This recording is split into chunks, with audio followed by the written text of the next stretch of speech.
Olá! Sejam muito bem-vindas e bem-vindos a mais um episódio especial do nosso programa de rádio O Espírito do Evangelho.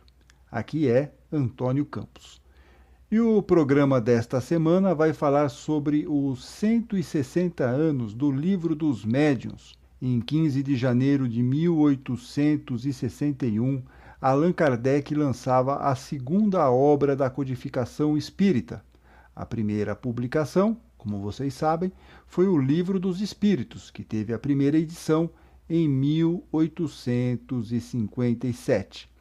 Como diz o escritor Marcel Souto-Maior, autor de Kardec, a biografia, se o Livro dos Espíritos era uma obra filosófica, o Livro dos Médiuns era um manual de instruções, como, aliás, já explicava o extenso subtítulo da obra, Guia dos Médiuns e dos Evocadores, contendo o ensinamento especial dos espíritos sobre a teoria de todos os gêneros de manifestações, os meios de comunicação com o mundo invisível, o desenvolvimento da mediunidade, as dificuldades e os tropeços que se podem encontrar na prática do espiritismo.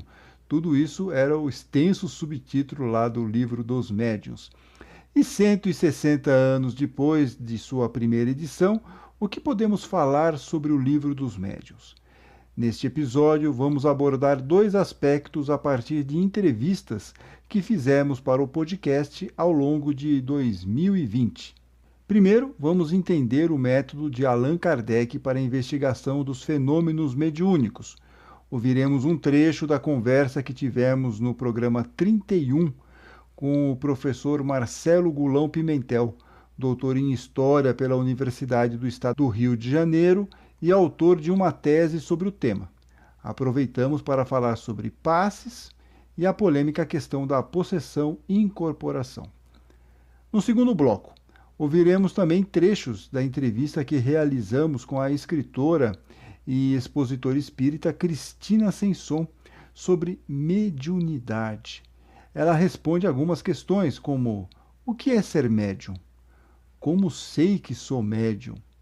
A íntegra dessa entrevista, muito interessante também, pode ser ouvida no programa 20 do podcast O Espírito do Evangelho. Os programas, inclusive, estão disponíveis, como vocês também já sabem, em nossa página lá no YouTube, no canal O Espírito do Evangelho, e também nos principais tocadores de áudio. E no próximo bloco, a nossa conversa com o professor Marcelo Gulão Pimentel sobre o método de Allan Kardec para a investigação dos fenômenos mediúnicos. E começamos pelo passe.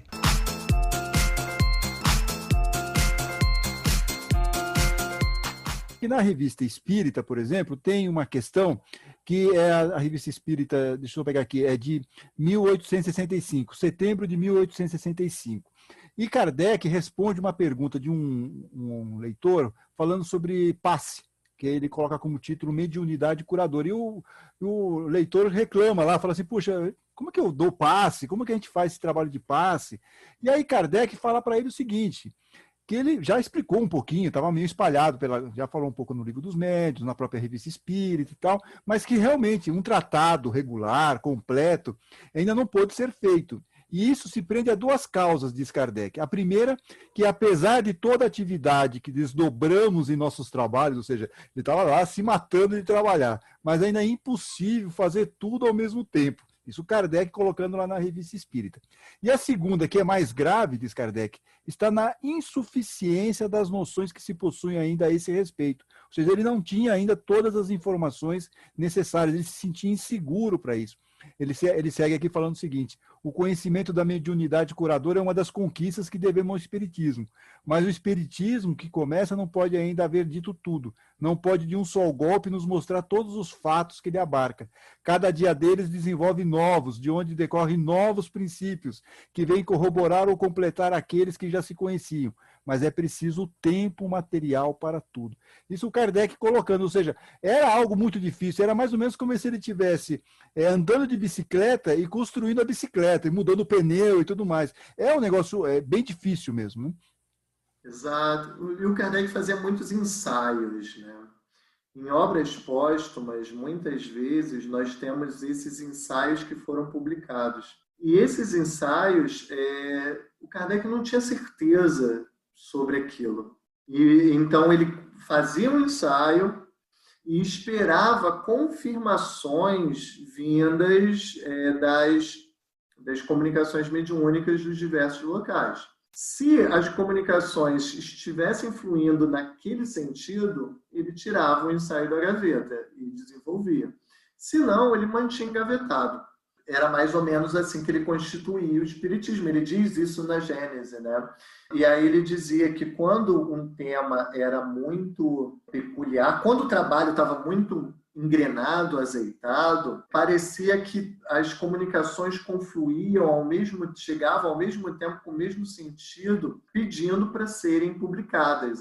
Se tornava mais fácil o trabalho porque ele se sentia em sintonia com as diversas comunicações espirituais que ele recebia das diversas localidades do mundo. Só para ter uma ideia, cerca de 1.000 centros espíritas se corresponderam com Allan Kardec, né? E tem isso catalogado, né? Dá para perceber na revista espírita que ele coloca, né, com quem que ele estava se correspondendo. Se você contar todas, dá 1.000, já foi feito esse trabalho. Não, e ele mesmo, na época, falava, eu acho que na revista espírita, que ele recebeu 3.000 e não sei quanto, 3.600 cartas com as manifestações mediúnicas, romances mediúnicos, inclusive, e aí ele fala, olha, 100 aí até teria qualidade para ser publicado, mas dá para ter uma ideia da quantidade de informação. Isso, porque é interessante que essa informação das 3.600 cartas era em 63. Então ainda tinha mais 6 anos aí que o espiritismo estava muito mais popularizado. Então a gente pode imaginar que pelo menos ele recebeu o dobro dessas cartas, né? O dobro dessas 3.600, né? Vamos colocar 7.200 pelo menos, porque o espiritismo foi aumentando a popularidade, não diminuindo. E de fato, o fato de só 100 serem publicáveis é interessante, porque isso na ciência se chama experiência crucial. Ou seja, quando você está investigando um fato, você está fazendo uma investigação sobre um objeto, você faz inúmeras experiências, só que você não vai publicar todas elas, apesar de todas elas terem ajudado na sua teoria. Você vai publicar a experiência crucial, que é chamada experiência crucial, que é aquela experiência que traz mais informações ao mesmo tempo, que torne mais simples a compreensão do leitor. E eu acho que era isso que o Kardec estava falando quando ele estava dizendo que só 100 cartas eram publicáveis, porque elas conseguiam reunir elementos suficientes para tornar didático aquilo que o Kardec estava ensaiando em suas teorias. E foi o que aconteceu de fato. A revista espírita é cercada desses exemplos. Com certeza a maioria devia ser isso, agora outros também ele chega e olha e fala, não, isso aqui não foi feito por um espírito superior, né? Ele também tem essa dificuldade, na leitura ele já descartava, né? Já não é uma mensagem edificante, como diz os espíritas. Mas mesmo com todos esses cuidados, e mesmo com essas certezas que ele só publicava quando ele tinha certeza, dava umas derrapadas, né? Por exemplo, no caso da possessão ou incorporação, que um espírito errante entra no corpo de um espírito encarnado. No livro dos espíritos e no livro dos médiuns, ele descarta essa possibilidade, fala que isso é impossível. Mas depois, com as andanças dele, com os estudos dele, em 1863 ele vê 2 casos de possessão, que inclusive você relata no livro, né? E está na Revista Espírita de dezembro de 1863 e janeiro de 1864. Um é um caso até fofinho e o outro é quase um exorcismo, né?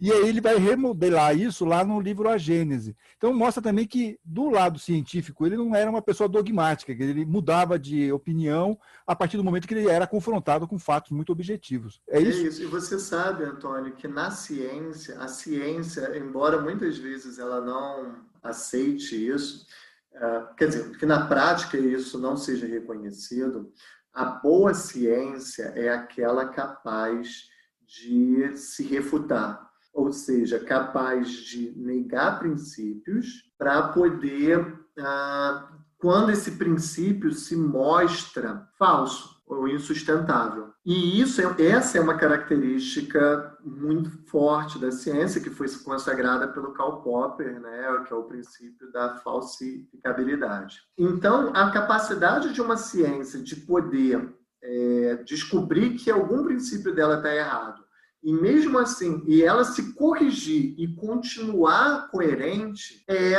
uma característica que a gente percebe também no Espiritismo. O Kardec, desde o início, ele coloca, desde a primeira edição do Livro dos Espíritos, ele coloca que o Espiritismo é uma filosofia racional. O que isso significava na época? Era uma filosofia aberta, que estava em construção, que poderia se corrigir. Ao contrário da filosofia hermética, que é fechada, ou seja, que ela está correta em que ela não permite se corrigir. Então, o Espiritismo permitiria correções.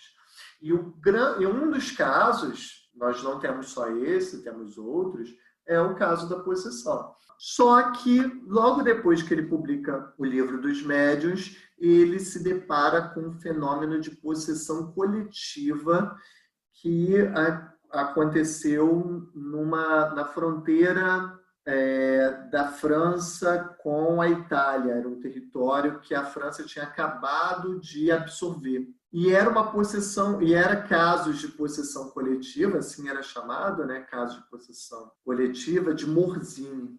O Kardec viaja para a cidade, ele sai de Paris e vai para Morzine para tentar entender o que estava acontecendo.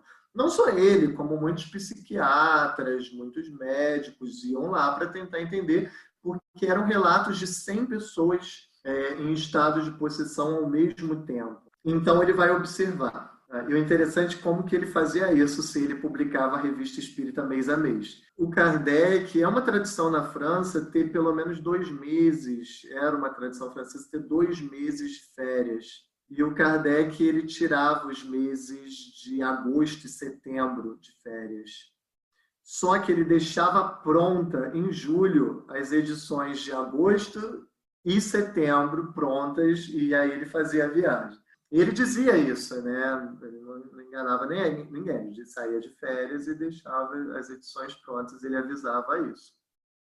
Então, nesse momento que ele fazia as viagens espíritas, que foram publicadas em livros, e ia visitar médiuns que viviam em regiões distantes, que apresentavam uma faculdade mediúnica que o Kardec não conhecia, ou esse caso de Morzine. E lá ele testemunha.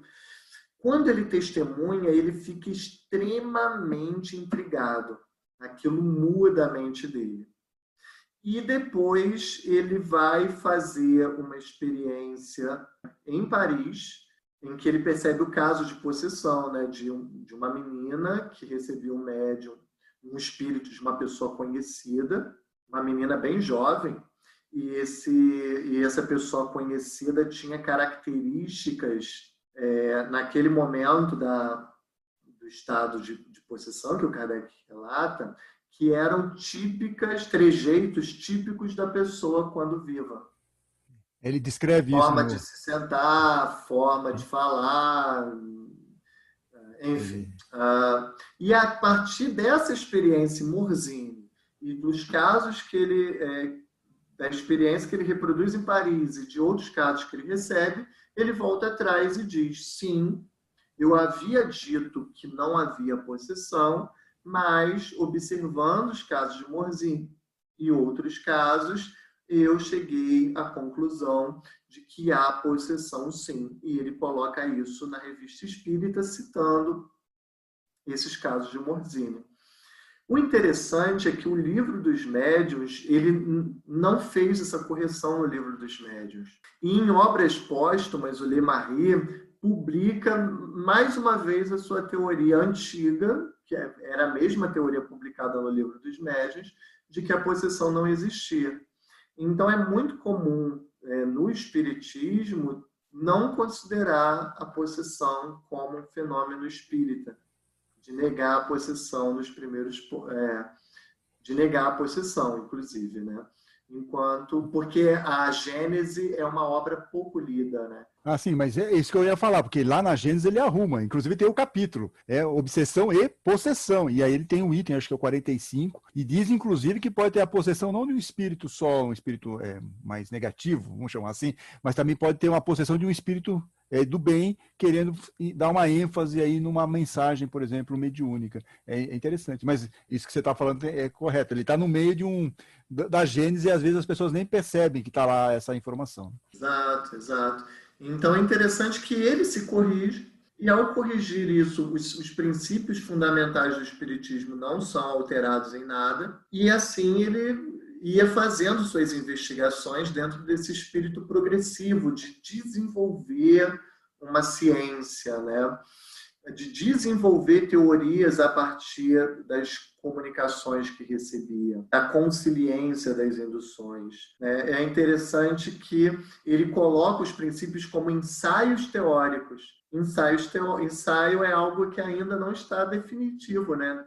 Algo que ainda não é definitivo, né? Então dá para perceber essa progressão. E isso é muito interessante, perceber, olhando as cartas, como que essas cartas iam parar na revista espírita, quando elas eram consideradas muito importantes, como que essas experiências na revista espírita, algumas eram selecionadas para virar os ensaios teóricos, e como que esses ensaios teóricos surgiam nas obras do Kardec, né, que o Espiritismo chama de obras básicas, como que elas surgem consolidadas nessas obras. Então dá para perceber o caminho do pesquisador, desde as cartas até a sua versão consolidada nos livros. Ouvimos um trecho da conversa que tivemos no episódio 31 do podcast O Espírito do Evangelho com o professor Marcelo Gulão Pimentel sobre a sua tese acadêmica, O Método de Allan Kardec para a Investigação dos Fenômenos Mediúnicos. No próximo bloco, nosso especial sobre os 160 anos do Livro dos Médiuns continua. Falaremos sobre mediunidade com Cristina Sensson, escritora de romances mediúnicos e trabalhadora há mais de 20 anos na assistência espiritual. Ouviremos um trecho do programa 20 do podcast O Espírito do Evangelho. A seguir.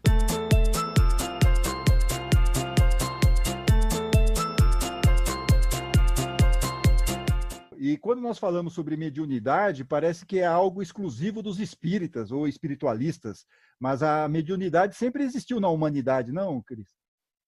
Olha, ela sempre existiu. Acontece que o nome mediunidade e a palavra que todo mundo gosta, né, médium, essas palavras foram criadas pela doutrina, pela codificação.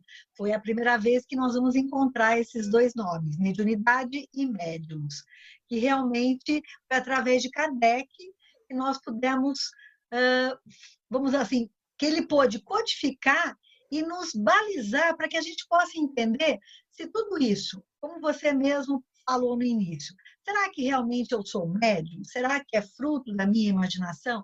Mas a mediunidade sempre existiu, visto que tivemos um passado inglório aí, onde muitos foram queimados nas fogueiras, na época da Inquisição, porque realmente tinham uma sensibilidade apurada, realmente acabavam tendo demonstrações de sensitivos que assustavam aquelas pessoas e achavam que eram coisas realmente do demônio, né? Mas Kardec veio elucidar tudo isso, graças a Deus, para que nós pudéssemos hoje servir, porque o médium, na verdade, ele é um servidor, ele está ajudando ao próximo, mas ele é o primeiro que está recebendo, que está aprendendo e que está ganhando, certo? Certo, e aí vem a grande pergunta: como é que eu sou médium? Como é que eu sei que eu sou um médium ostensivo e não estou alucinando? não vou sair de casa com uma camisa de força. Como que funciona isso? Isso, antigamente. Como que a gente identifica? Como que a gente identifica se é possível, antigamente, né? Provavelmente você, eu e muitos outros seriam colocados numa camisa de força, com certeza. E a história aqui, acho que cada um de nós deve ter parentes, familiares que tiveram seus problemas no passado porque não foram aceitos como médiums, né? Achavam realmente que eram pessoas perturbadas. Então, vamos lá, para a gente entender. O que é ser médium? Todos nós somos. Vamos até Kardec, né? Kardec diz que todos nós somos médiuns a partir do momento que nós podemos sentir aquelas nossas inspirações que dos nossos anjos de guarda, mentores, como quisermos chamar. Então, na verdade, todo mundo acaba tendo essa sensibilidade. Agora, Kardec, mais além, ele fala, porém, é denominado médiums aquele que tem essa capacidade ostensiva, realmente, de oferecer assim, sinais mais claros de que é uma mediunidade. Então, por exemplo, como pode começar? Muita gente começa com sonhos premonitórios. Muitas vezes acontece dentro do seu lar situações assim, portas que batem, rádio que aumenta, barulhos estranhos. Isso nós chamamos, quando a gente vai estudar na mediunidade de efeitos físicos. Normalmente, Antônio, é esse o chamamento do médium, que ele começa a perceber que alguma coisa está estranha, porque às vezes ninguém ouve, ninguém vê, ninguém sente, às vezes é um perfume, às vezes é um odor não muito agradável, e ninguém tá aí, todo mundo fica olhando e falando, só eu. Então, na verdade, são esses sinais. O que a gente tem que estar muito atento é isso. Como a sensibilidade do ser humano, ela altera conforme as nossas emoções, então existem momentos que nós estamos mais suscetíveis também. Agora, veja bem, o que a gente tem que tomar muito cuidado é para separar, que eu não vou falar sobre isso, só vou citar. Quando nós temos todos esses sintomas e, na verdade, vontade de chorar sem motivo, sentindo calafrios, dor de estômago, um monte de outras coisas, quando nós estamos passando por uma obsessão, que é um outro caso. Sim, então, já tratamos a desse gente caso aqui no fala isso em programa. outra... Tem um A gente obsessor fala e isso... agora, tem um programa aqui específico sobre isso, que a gente fala Então, bastante. perfeito. Exatamente. Então, você vai falar bastante sobre isso. Sim. Então, na verdade, a gente tem que saber isso. Será que eu estou passando por uma obsessão? Agora, se eu estou passando, é porque a minha sensibilidade está apurada. Caso contrário, eu não ia nem perceber. Então, eu sou médium a partir do momento que eu consigo fazer justamente essa intermediação entre as duas realidades. Plano material, plano espiritual. Aí eu sei que eu serei médium. E a Célia Pavan, inclusive, ela manda aqui, a nossa colega, Célia Pavan, ouvinte atenta do nosso podcast, ela faz uma pergunta, porque você é médium, tá certo? Então ela pergunta assim, como que você sabia que as mensagens ou o que você sentia eram provenientes de uma comunicação mediúnica? Você, com a sua experiência, eu sei que cada caso é um caso e tem vários graus de mediunidade, tá tudo certo, mas de repente, como seria um depoimento seu em relação a isso, quando você descobriu essa questão? Como que foi isso? Olha, eu sou médium de psicofonia, eu sou novinha, viu? Comecei muito menina, mas eu sou há mais de 35 anos que eu trabalho com a psicofonia. A psicofonia, só para quem não conhece muito... É a possibilidade de você intermediar através dos órgãos da fala. Então, eu vou intermediar um espírito que está querendo fazer uma comunicação, então eu vou intermediar. Então, é através da fala. A vidência através da visão, a psicografia através das mãos, da escrita. Né? Então, eu comecei assim. Eu sempre escrevia muito bem. Eu sempre achei que era a minha habilidade, que eu era uma pessoa que escrevia muito bem. Quando, na verdade, era um preparo, desde muito jovem, para uma tarefa. Porque escrever livros parece uma coisa assim, é tão tranquilo, mas não é. Você tem que ter uma conexão muito grande com aquele mentor de tarefa, que vai te ajudar nesse sentido. Então, eu vou dizer, Antônio, que eu sou médium há 35 anos de psicofonia, agora a psicografia ativa, ela demorou muito mais. Por quê? Porque eu tinha que ter todo o conhecimento, eu tinha que ter toda essa sensação de saber aquilo me pertence, aquilo não me pertence. A gente consegue isso através da psicofonia. E a gente consegue separar o que é meu e o que é do espírito. E a psicografia é a mesma coisa. Eu psicografo de uns 8, 9 anos para cá. Não muito tempo, não, é pouco tempo, mediante ao tempo que eu já sou trabalhadora de casa espírita, entendeu? Então, foi isso. Dá para discernir a diferença. aquilo que não é da sua mente. Mas você, por exemplo, não, seus primeiros contatos de psicofonia, você ficou assustada? Você conseguiu lidar bem com isso? Não, Você foi procurar informação? Como é que foi essa questão? foi.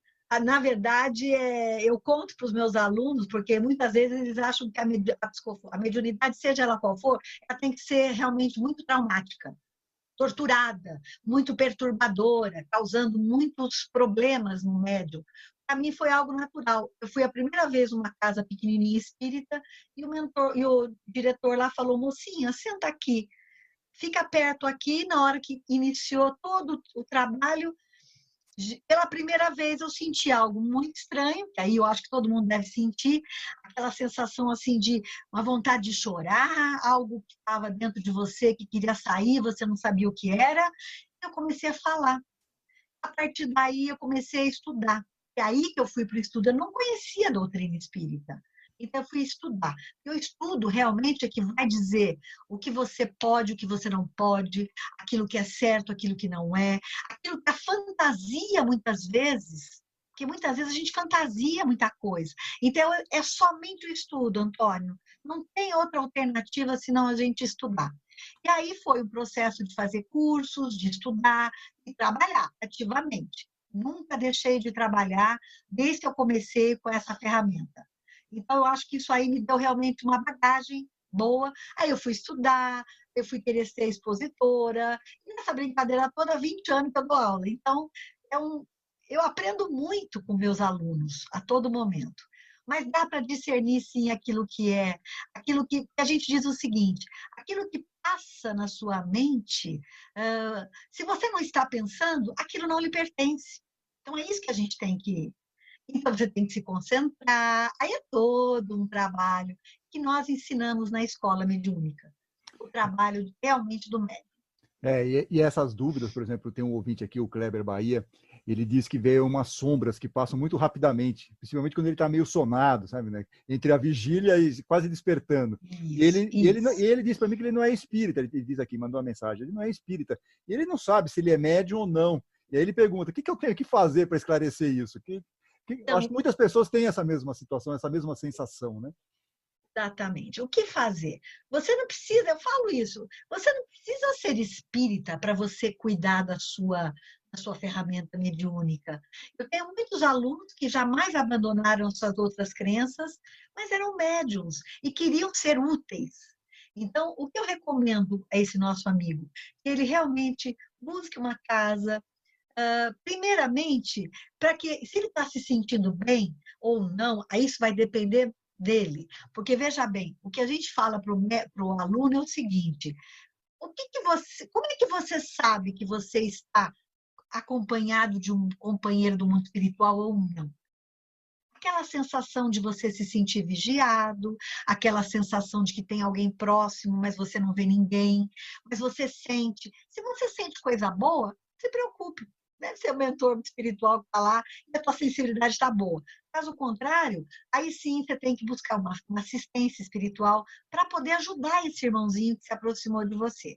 Mas, na verdade, para saber se você é médium, é só mesmo estudando. Não dá para a gente devagar e falar, olha, porque eu vejo, porque eu vejo, eu sinto, eu sou médium. O médium, ele será médium a partir do momento em que ele colocar essa ferramenta em ação, quando ele for útil. É isso que nós temos que colocar de uma forma bem clara. Aí sim eu sou médium, quando eu sou um instrumento da espiritualidade para fazer algo de bom para alguém. Porque você mencionou aqui a questão do Kleber, que realmente parece que a coisa dele está tranquila, não tem um efeito colateral, vamos chamar assim, Mas né? nem Funcionamento. sempre, né? Então, e aí isso é a minha pergunta, porque tem algumas pessoas também que falam o seguinte, eu não trabalho na minha mediunidade, por isso que a minha vida está travada, está tudo errado. É assim mesmo que acontece, tem que procurar uma casa Não. espírita, tomar um passe. Conta um pouco esse outro lado, assim, vamos lá. Você vai tomar o passe para você ficar bem. Porque é o seguinte, veja, quando a gente está estudando sobre o médium, a mediunidade ela pode ser uma mediunidade natural ou uma tarefa. Por isso que a gente chama mediunidade de prova ou tarefa. Que, de acordo com o nosso querido Chico Xavier, 99% dos nossos médiuns hoje são mediunidade de tarefa, ou seja, você veio com essa intenção de você realmente precisar fazer alguma coisa. Você pediu essa ferramenta, é isso que eu falo para os meus alunos. Você não simplesmente caiu de paraquedas numa casa onde todo mundo, ninguém acredita nisso, às vezes, porque na minha casa todo mundo era católico, apostólico, romano, eu brincava. E, no entanto, eu tinha essa percepção sempre mais apurada. E eu fui atrás sozinha das minhas, eu fui buscar. Agora, se eu não fosse buscar, veja bem, eu pedi uma ferramenta para me auxiliar a crescer. Aí eu não quero mais saber dela, quando aqui chego na matéria, não vai acontecer nada demais. Fiquem tranquilos. Pelo amor de Deus, esse é um dogma que a gente tem que tirar. As pessoas acham que a minha vida vai mal porque eu não estou exercendo aquela mediunidade que eu tenho. Não, você vai exercer se você quiser. Eu acho que você já falou muito nas suas palestras anteriores sobre o livre-arbítrio. Cabe a cada um de nós escolher o que quer fazer. Ninguém vai ser punido. Simplesmente aquela ferramenta talvez não volte tão cedo nas suas mãos. E você vai perder uma grande chance de crescer, de evoluir, porque quando você faz o serviço para o próximo, você faz o bem para alguém, é você que está ganhando, é você que está crescendo. Mas não vai acontecer nada, viu? Gente, pelo amor de Deus, vamos tirar esse dogma aí, que a doutrina espírita não tem dogmas. As pessoas querem criar, muitas vezes, essas situações. E, olha, é a pergunta que eu mais ouço. Não é muito comum.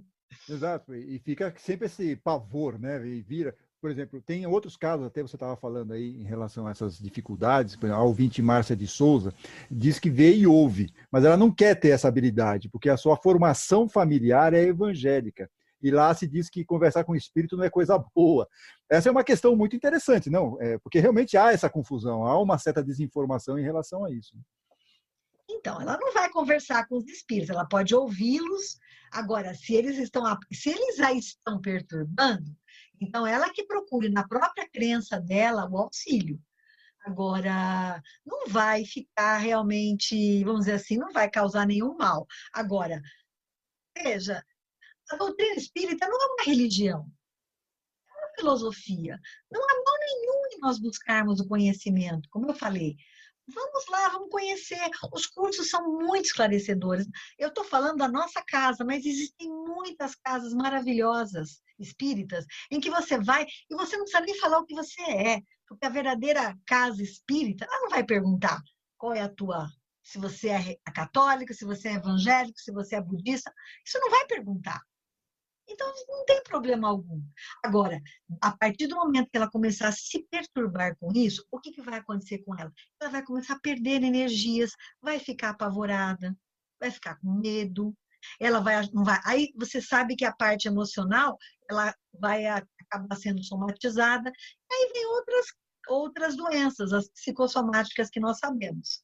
Tá? Agora, tudo isso é uma coisa tranquila. Você faz se você quiser. Se você não quiser, fica a teu critério. E o que ela fala em relação à Bíblia é por causa das leis mosaicas. Está lá no Deuteronômio, com um dogma que falar com espíritos ou ter contato com espíritos seria uma coisa negativa. E isso também acaba prejudicando um pouco essa ideia de mediunidade, né? De você exercitar ou exercer essa questão da mediunidade. Mesmo na época, no Antigo Testamento, no Novo Testamento, mesmo depois da morte de Jesus, nós vamos ver pelas cartas de Paulo quantos médiuns que não existiam no início do cristianismo. E era algo comum, e está declarado está lá na Bíblia, não somos, entendeu? Não somos nós. É que, de repente, a igreja resolveu abolir, não pode mais haver médiuns, não pode haver mais o intercâmbio, mas sempre existiu. E a própria Bíblia mostra que isso foi verdadeiro. Porque nós estamos apenas em dimensões diferentes. Mas quando nós partimos para o mundo espiritual, nós permanecemos os mesmos. Então, por que não haver o intercâmbio? Sim. Qual o problema? Não é mesmo? Sim. É algo tão simples, Antônio, e as pessoas complicam tanto. na verdade. Até porque é um dom, assim, como se a gente tivesse... proibir uma pessoa de ser média é a mesma coisa que falar assim, ó, você para de respirar, você para de enxergar, né? Assim, é uma habilidade que você tem que é natural. Natural, Exato, e não tem como você falar para ela, agora você não pode mais comer, agora você não pode mais abrir a boca. É mais ou menos isso, né? É mais ou menos isso. Fica difícil, né? Uhum. Porque se for analisar todas as crenças, o próprio Evangelho, a hora que ele fala que está expulsando os demônios, ele está tendo contato com um obsessor que nada mais é do que um espírito desencarnado. Entendeu? Então, veja bem, todos eles não gostam dessa palavra, eles acham que os espíritos, quando eles estão se comunicando, são apenas espíritos do mal. E não é verdade. A gente tem os nossos grandes, a gente tem tantas histórias, nós temos tantos exemplos de médiuns que recebem. A gente vê Divaldo, Chico. Gente, quem teve um Emmanuel na vida, que nem o Chico, que nem o Divaldo, quem teve a Joana de Ângeles. Joana de Ângeles. Uhum. Quer dizer, são espíritos de muita luz, de muito conhecimento que veio. E justamente para quê? Para nos ensinar muita coisa. Então, é óbvio que tem aqueles que realmente ainda são renitentes, ainda têm dificuldade de entender o que é realmente o bem viver. E aí não aprenderam ainda. Ouvimos a escritora de romances mediúnicos e expositora espírita Cristina Sensson sobre mediunidade. Ela é autora de livros como A Casa das Mil Palavras, Reescrevendo Histórias, Pelos Caminhos da Vida, A Luz que Vem do Coração, Seguindo em Frente, entre outros títulos. A íntegra da conversa com a Cristina Sensson pode ser ouvida no podcast 20, que tem o título Sou Médium? E agora? Ainda falaremos mais nos próximos programas sobre os 160 anos do Livro dos Médiuns, que foi lançado em 15 de janeiro de 1861. No episódio especial da semana que vem, o Espírito do Evangelho vai aproveitar outra data importante, 25 de janeiro, dia que a Igreja convencionou como a festa de conversão de Paulo, a partir do famoso evento na Estrada de Damasco. Mas será que Paulo realmente se converteu? Tema polêmico e muito interessante na semana que vem. Fiquem bem, fiquem com Deus.